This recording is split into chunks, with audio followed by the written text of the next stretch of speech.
Chairman PTI की अहलिया 190 million pound case में नैब रावलपिंडी पेशी के बाद रवाना हो गई हैं। नैब की जानिब से बुशरा बीबी के सामने 11 सवाल रखे गए हैं। इस बारे में मजीद जानेंगे, हैदर शिराजी ने हमें ज्वाइन किया है। हैदर बताइए क्या सवालात हैं?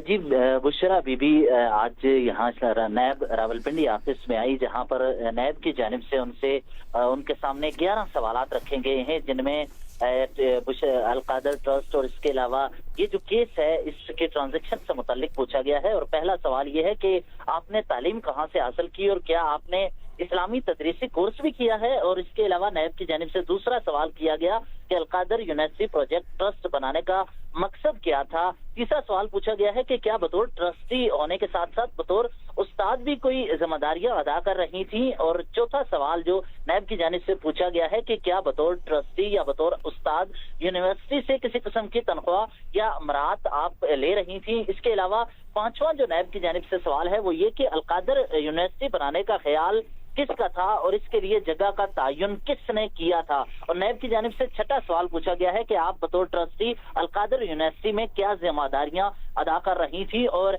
सातवां सवाल ये पूछा गया है कि इस ट्रस्ट को बनाने के लिए मलक रियाज और बैरिया टाउन का क्या किरदार था और क्या आपने पहले उनसे राब्ता किया या उन्होंने खुद ट्रस्ट बनाने के लिए दिलचस्पी का इजहार किया है।